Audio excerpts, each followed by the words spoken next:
Okay, example 3 asks us to determine the angle that vector OP, which is at point 2, 1, and 4, makes with each coordinate axis. Okay, the coordinate axis here is what we have our x, y, and z. Okay, so we have our x-axis, our y-axis, and our z-axis.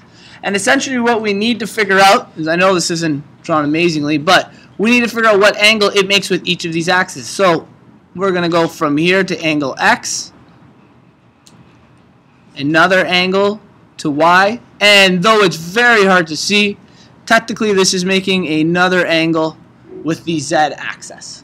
Okay, and we're going to go about calculating what angle it makes with all of them. Well, what would the vectors of x, y, and z be? The axes. Does anyone know? What would, if there was a vector directly on the x-axis, so we'll call it vector x, what are our coordinates of that vector? Not 0, 0, 0, but 1, 0, 0, right? 1's going to go across our x-axis. Okay? It could go on for an infinite amount of number, but we're going to use unit vectors to simplify the question. Might as well work with the number 1 since it's simple. So our unit vector along the x-axis would be 1, 0, 0. Our unit vector along the y-axis, we'll call it vector y, would be 0, 1, 0. And our unit vector along the z-axis would be 0, 0, 1. Now it says to calculate the projection that OP makes with each of these vectors. Okay.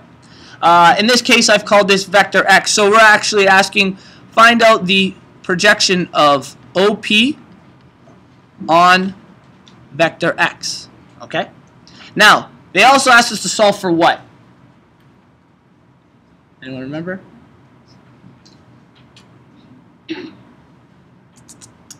What's the question asking? One specific thing it wants us to know. The angle. We're trying to solve the angle. Okay? So, remember we had our two formulas, which we were literally just talking about the difference between the two of them. Whoops. We had one of them stating that ON, okay, which would be our projection, is the absolute value of our A on cos theta. And our other one here stated that, where is it? A dot B on absolute value of vector B. Okay, so we gotta go about this information and kind of put it to which of the formulas is going to be more useful to us.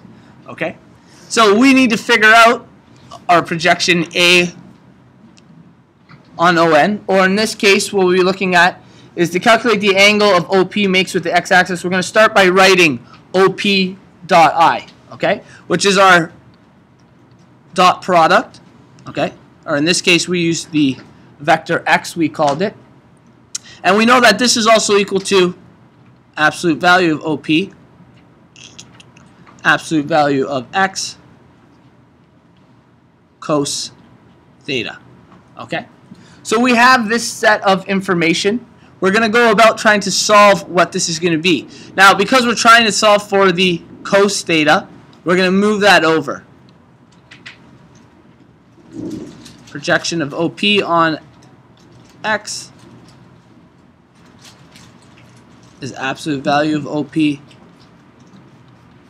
absolute value of x. Okay. So once we've set this up, we can solve for the two of them. Our OP on x, we have our coordinates of both of them. So our coordinates of P are 2, 1, and 4. And our coordinates of x are 1, 0, and 1. So let's figure out what that would be. That would end up giving us 2 plus, that should be a 0. 2 plus 0 plus 0 in this case. Okay? So then that means our top of our fraction is going to be the number 2, not 1.